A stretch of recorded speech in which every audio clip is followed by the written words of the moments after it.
It's October 29th, 1929, Black Tuesday. You're standing outside the New York Stock Exchange, watching grown men weep on the sidewalk, portfolios evaporating, life savings vanishing. Markets are in free fall, and confidence is cracking. Over the next few years, the social damage compounds as the depression deepens. Millions of people trusted strangers with their money, strangers they'd never met, never shook hands with, never looked in the eye. And now those strangers can't deliver. Now leave New York City and head into rural Lancaster County, Pennsylvania. Same day, same economic apocalypse. And the Amish are not immune, but the failure mode looks different. Less debt spiral, more mutual aid, more self-provisioning. Farm prices can fall hard, demand for their goods dropped. But while mainstream America lines up for bread, Amish communities are tightening belts, sharing resources, and taking care of their own. In many cases, far less forced selling, less visible panic, more internal restructuring through mutual aid. This isn't a story about religion, and let me be clear up front, this isn't Amish good, modern bad. Modern finance delivers scale and convenience that previous generations couldn't imagine. The point is that it concentrates fragility in two places: leverage and counterparties. The Amish model is a reference design for resilience, a stress test that's been running for 3 centuries. Today, we're dissecting the 3 pillars of what I call the Amish hedge: low leverage, low counterparty dependence, and mutualized risk. These aren't quaint traditions, they're a portfolio strategy, and understanding them might change how you think about your own financial architecture. Welcome to Survival Economics.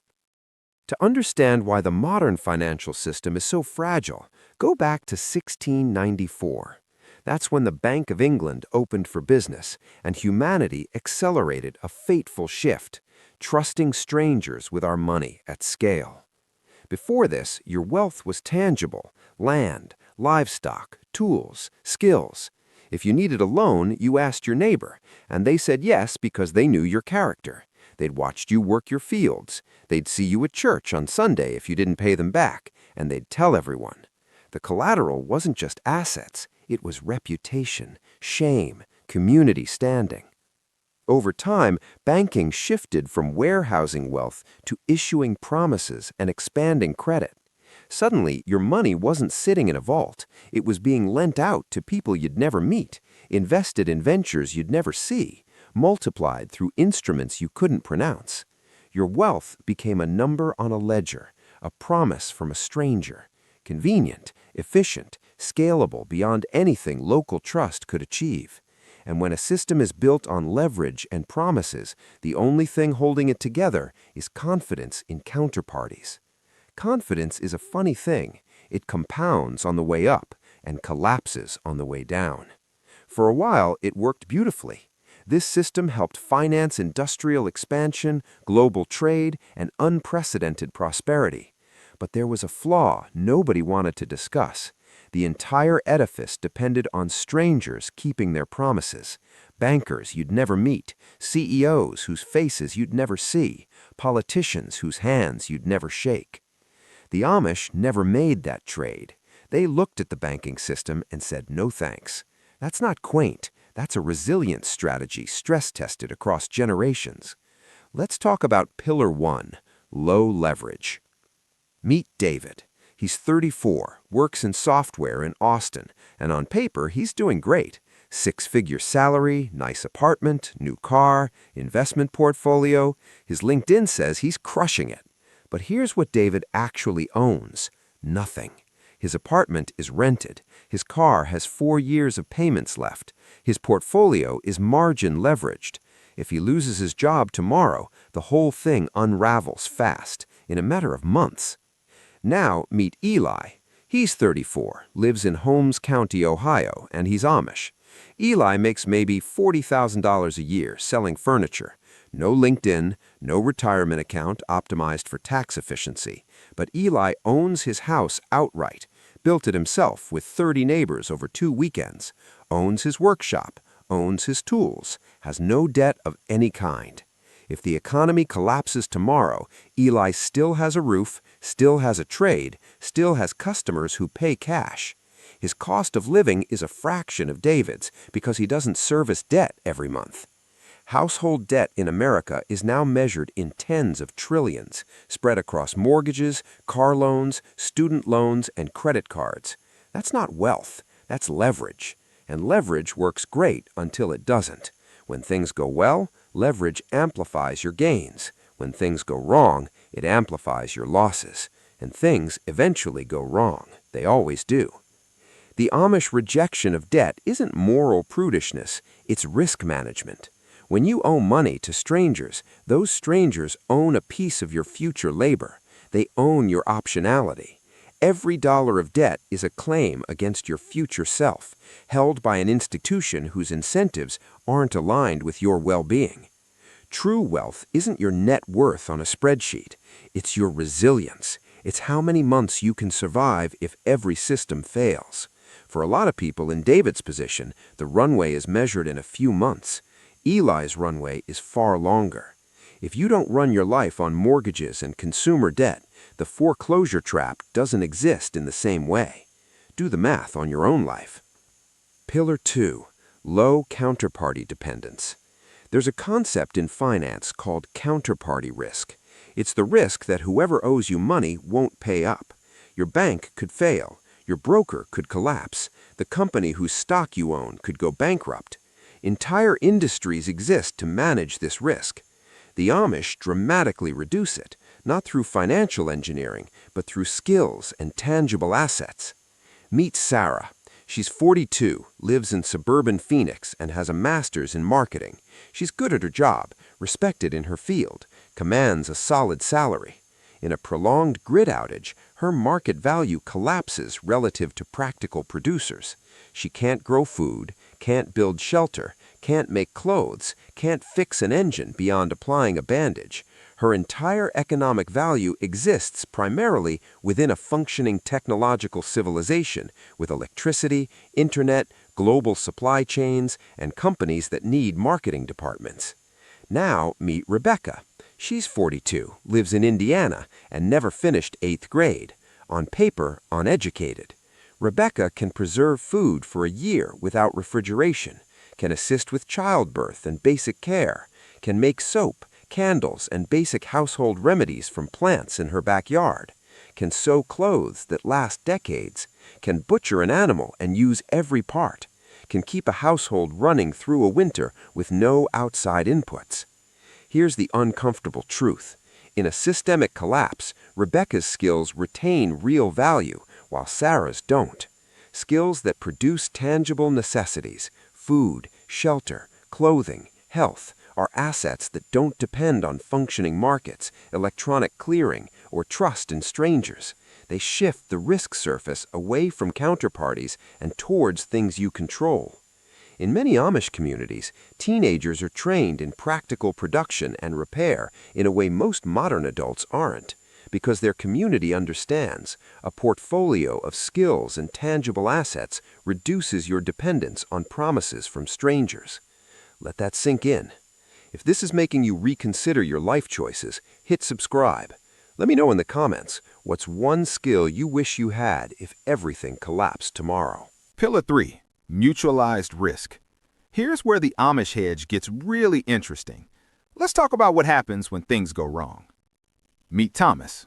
He's 58, lives in Cleveland, and just got diagnosed with cancer. Thomas has insurance, pretty good insurance through his employer actually, but even with coverage, deductibles and out-of-pocket costs can drain savings fast, and coverage disputes happen. He can burn through his savings in months, may have to sell his house. His children live in 3 different states with their own mortgages, their own problems, their own lives that don't easily accommodate a sick parent.